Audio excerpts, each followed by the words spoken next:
चांदपुर अपने सादे जीवन और भक्ति के लिए जाना जाता था। वहीं एक गरीब विधवा औरत रहती थी, गौरी।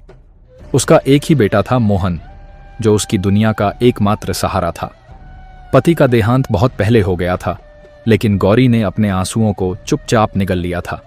उसने अपने बेटे को प्यार से पाला, संस्कार दिए और उसे भगवान शिव का भक्त बना दिया।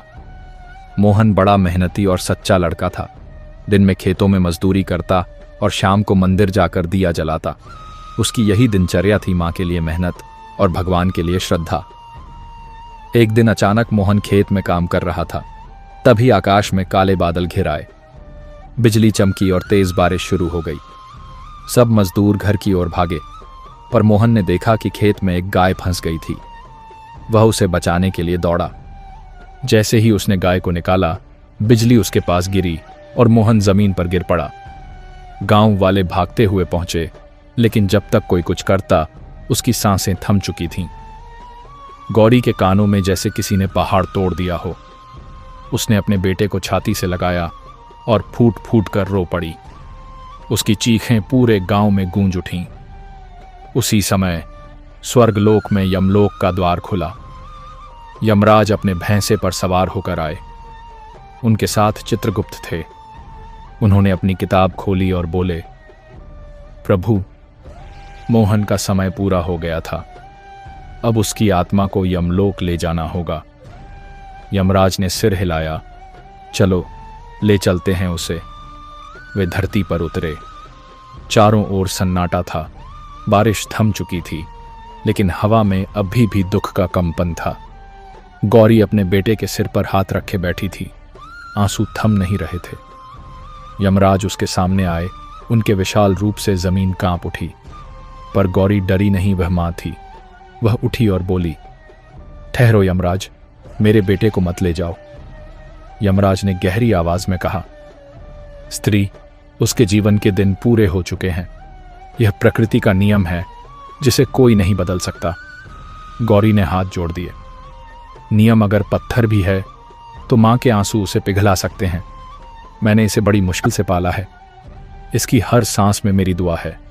कृपा करो, इसे मत ले जाओ। यमराज ने गंभीर चेहरा बनाए कहा, गौरी, मैं भावनाओं से नहीं, कर्मों से बंधा हूं। हर जीव के जीवन का समय पहले से निश्चित है। गौरी जमीन पर बैठ गई। उसने बेटे का सिर गोद में रखा और बोली, अगर कर्म ही सब कुछ हैं, तो मेरे कर्म गिनो यमराज। मैंने किसी का बुरा नहीं किया, भूखे को खाना दिया, अनाथ की मदद की। क्या इतने पुण्य इस एक बच्चे की सांसों के बराबर नहीं हैं? यमराज मौन हो गए। उन्होंने चित्रगुप्त की ओर देखा। चित्रगुप्त ने अपनी किताब पलटी।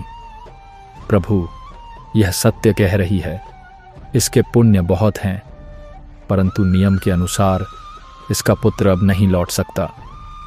गौरी ने अपनी साड़ी का आंचल फाड़ लिया और बोली, तो ले जाओ मुझे भी साथ। मां अपने बेटे के बिना जी नहीं सकती। यमराज ने अपना त्रिशूल जमीन पर रखा। हवा भारी हो गई। उन्होंने कहा, गौरी, तेरी ममता सच्ची है। मैं तेरा दुख समझता हूं, लेकिन मैं बिना आज्ञा के किसी का भाग्य नहीं बदल सकता। तू चाहो तो भगवान शिव से प्रार्थना कर। यदि वे चाहेंगे तो तेरा बेटा लौट आएगा। गौरी ने बिना कुछ सोचे अपने बेटे के पास दीपक जलाया और शिवलिंग की ओर मुंह करके बैठ गई। उसने आंसू पोंछे और कहा, भोलेनाथ, आपने ही मुझे यह पुत्र दिया था, अब उसे वापस दे दो। अगर मां के आंसू व्यर्थ हैं, तो ममता का क्या अर्थ रह गया? अगर मां की प्रार्थना बेकार है, तो भक्त किस पर भरोसा करे? वह पूरे रात बिना पलक झपकाए भगवान शिव का नाम लेती रही। यूएम नमः शिवाय, एयूएम नमः शिवाय। उसकी आवाज में इतना दर्द था कि मंदिर के पत्थर भी जैसे रो उठे। सुबह होते होते आकाश में हल्की रोशनी फैली। अचानक मंदिर में घंटियां बजने लगीं। एक दिव्य प्रकाश फैला और शिवलिंग से तेज उजाला निकलने लगा। शिवजी प्रकट हुए, शांत, सौम्य और करुणामय। उन्होंने कहा, गौरी, तेरी भक्ति ने मुझे बांध लिया है। तेरे आंसू सच्चे हैं और सच्चे आंसू नियमों को भी बदल देते हैं। तेरा बेटा जीवित रहेगा, पर याद रख, उसका जीवन अब तेरे पुण्य पर टिका रहेगा। अपने कर्मों को सदा पवित्र रखना। इतना कहकर शिवजी अदृश्य हो गए। जैसे ही गौरी ने शिवलिंग को प्रणाम किया, मोहन की उंगलियां हिलीं, उसकी सांसें लौट आईं। गांव वाले दौड़े और सबने देखा मोहन जीवित है। गौरी ने उसे गले से लगाया और आंसुओं में मुस्कुराई।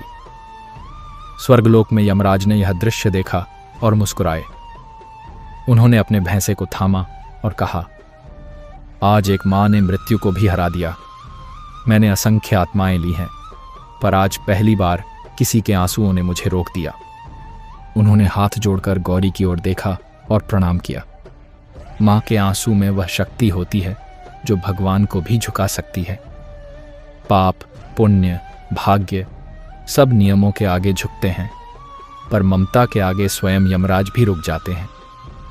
यह कहानी हमें सिखाती है कि सच्चे प्रेम, भक्ति और मां के आंसू में इतनी शक्ति होती है कि वह मृत्यु जैसी कठोर सच्चाई को भी पलट सकते हैं।